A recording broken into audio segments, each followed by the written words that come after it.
안녕하십니까, 김주성입니다. 새벽에 읽는 성경 말씀 시작하겠습니다. 오늘 아침 읽을 말씀은 욥기 39장입니다. 제목은 지혜와 총명. 애초부터 욥의 고난은 사람이 위로할 수 있는 그런 성격이 아니었습니다. 욥을 위로하러 왔던 사람들이 욥에게 충고를 가하고 논쟁하기까지 이르렀을 때 욥은 더욱 고통을 받고 있었습니다. 하나님께서 욥에게 말씀하시는 내용이 욥에게 위로를 주었습니다. 욥과 같은 고난을 당하는 사람에게 사람이 할 수 있는 것은 하나님의 위로를 구하고 기도하는 것입니다. 그것이 지혜와 총명입니다. 욥의 굳은 마음, 서운한 마음이 서서히 녹아내리고 있습니다. 욥에게 말씀하시는 하나님의 음성을 들어보십시다. 새벽에 읽는 성경 말씀 제509화, 오늘은 5월 26일 목요일입니다. 욥기 39장 1절부터 30절까지 읽어보겠습니다. 산 염소가 새끼 치는 때를 내가 아느냐? 암사슴이 새끼 낳는 것을 내가 본 적이 있느냐? 그것이 몇 달 만에 만삭되는지 아느냐? 그 낳을 때를 아느냐? 그것들은 몸을 구부리고 새끼를 낳으니 그 괴로움이 지나가고 그 새끼는 강하여져서 빈들에서 크다가 나간 후에는 다시 돌아오지 아니하느니라. 누가 들나귀를 놓아 자유롭게 하였느냐? 누가 빠른 나귀에 매인 것을 풀었느냐? 내가 들을 그것의 집으로 소금 땅을 그것이 사는 처소로 삼았느니라. 들나귀는 성읍에서 짖거리는 소리를 비웃나니 나귀 치는 사람이 지르는 소리는 그것에게 들리지 아니하며 초장 언덕으로 두루다니며 여러 가지 푸른 풀을 찾느니라. 들소가 어찌 기꺼이 너를 위하여 일하겠으며 내 외양간에 머물겠느냐? 내가 능히 줄로 베어 들소가 이랑을 갈게 하겠느냐? 그것이 어찌 골짜기에서 너를 따라 썰애를 끌겠느냐? 그것이 힘이 세다고 내가 그것을 의지하겠느냐? 내 수고를 그것에게 맡기겠느냐? 그것이 내 곡식을 집으로 실어오며 내 타작마당에 곡식 모으기를 그것에게 의탁하겠느냐? 타조는 즐거이 날개를 치나 학의 깃털과 날개 같겠느냐? 그것이 알을 땅에 버려두어 흙에서 더워지게 하고 발에 깨어질 것이나 들짐승에게 밟힐 것을 생각하지 아니하고 그 새끼에게 모질게 대함이 제 새끼가 아닌 것처럼 하며 그 고생한 것이 헛되게 될지라도 두려워하지 아니하나니 이는 하나님이 지혜를 베풀지 아니하셨고 총명을 주지 아니함이라. 그러나 그것이 몸을 떨쳐 뛰어갈 때에는 말과 그 위에 탄 자를 우습게 여기느니라. 말의 힘을 내가 주었느냐? 그 목에 흩날리는 갈기를 내가 입혔느냐?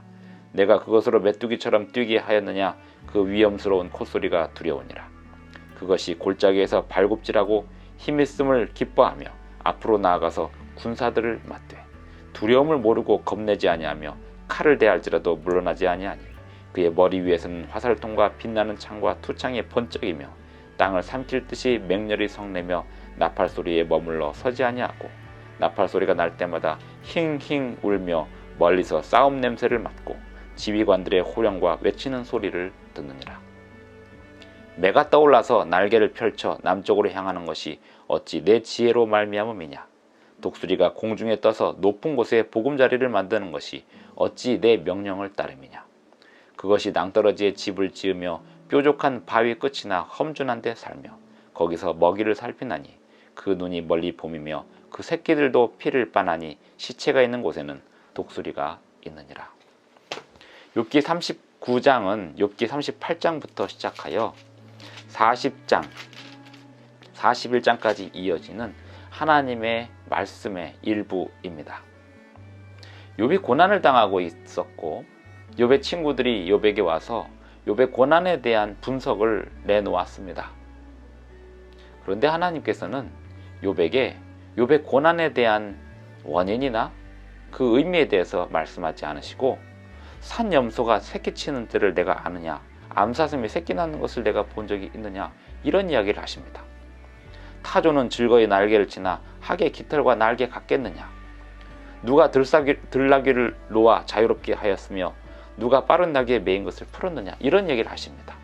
들소를 데려다가 밭을 갈 수 있겠느냐? 말의 힘을 내가 주었느냐? 이런 이야기를 계속 하십니다. 중요한 것은 이런 이야기를 욥이 다 들은 이후에 욥의 마음이 녹았다는 사실입니다. 그리고 하나님 앞에 자복하고 회개하기에 이르렀다는 것입니다. 어디에 비밀이 있을까요? 하나님께서만이 욥을 위로하실 수 있습니다. 욥뿐일까요? 고난당하는 사람은 하나님의 위로를 받아야 합니다. 이 세상은 모든 사람이 고난 가운데 있습니다. 모든 사람에게는 하나님이 필요합니다. 사람이 사람을 어떻게 해볼 수 있다는 것 자체가 사실은 기대할 수 없는 기대입니다. 흉내만 낼 뿐입니다. 하나님만이 사람을 위로할 수 있습니다. 여전히 하나님께서는 모든 사람들의 마음에 위로를 가하고 계시고 성령께서 모든 사람들의 마음을 붙들고 계십니다. 사람들이 하나님을 찾고 온전히 찾을 때 하나님의 위로를 온전히 누릴 수 있을 것입니다. 하나님께서 욥에게 말씀하시는 이 내용 가운데 욥은 하나님의 창조 세계를 다시 보게 되었습니다. 사람이 자기 주변의 삶에 만족하지 못하고 괴로워하고 있을 때 전혀 다른 낯선 곳에서 위로를 얻는 때가 있습니다.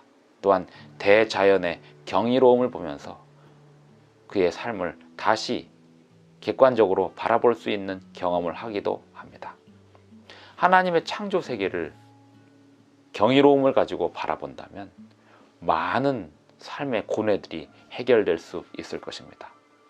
무엇보다도 하나님을 겸손히 찾는 그러한 마음이 가장 중요하고 그것이 총명과 지혜입니다. 하나님은 창조 세계를 운영하시면서 동물들에게, 짐승들에게, 그리고 새들에게, 식물들에게 하나님께서 그들에게 맡겨주시는 역할만 있습니다. 하나님이 모든 동물들에게, 짐승들에게 모든 지혜와 총명을 주신 것이 아닙니다. 타조는 자기가 낳은 새끼를 돌보지 않습니다. 그것이 알을 땅에 버려두어 흙에서 더워지게 하고 발에 깨어질 것이나 들짐승에게 밟힐 것을 생각하지 아니하고 그 새끼에게 모질게 대함이 제 새끼가 아닌 것처럼 하며, 타조는 하나님께로부터 그런 지혜와 총명을 받지 않았다는 것입니다. 하나님께서 그에게 그런 지혜와 총명을 주지 않았다는 것입니다. 그러나 그가 달려갈 때는 말을 탄 군사들을 우습게 여길 만큼 용맹스럽다는 것입니다. 그러나 그것이 몸을 떨쳐 뛰어갈 때에는 말과 그 위에 탄 자를 우습게 여기느니라. 욥에게서 자기 연민을 대신하여 하나님의 창조 세계를 보게 하는 지혜를 하나님께서 욥에게 주셨습니다. 자기 연민, 그것은 도움이 되지 않습니다. 하나님께서 위로부터 부어주시는 참된 위로와 지혜와 총명이 이 세상에서의 고난을 이겨낼 수 있도록 해줍니다. 하나님께서 보라시는 대로 보시고 하나님께서 인도하시는 대로 순종하시며 하나님께서 가라는 곳으로 가시며 하나님께서 머물라는 곳에 머무시는, 그리함으로 하나님이 주시는 지혜와 총명으로 위로를 얻으시는 저와 여러분이 되기를 간절히 바랍니다. 기도하시겠습니다. 하늘에 계신 우리 아버지, 오늘도 우리에게 새 아침을 주셔서 감사합니다. 우리에게도 참된 지혜와 총명을 주시고 우리의 삶의 모든 고뇌들을 이겨내고 떨쳐낼 수 있는 능력을 더하여 주시옵소서. 하나님의 위로를 다른 사람들도 누릴 수 있게 그렇게 기도하는 백성들 되게 하여 주시옵소서. 예수님의 이름으로 기도드리옵나이다. 아멘. 감사합니다. 오늘도 행복한 하루 되시기 바랍니다.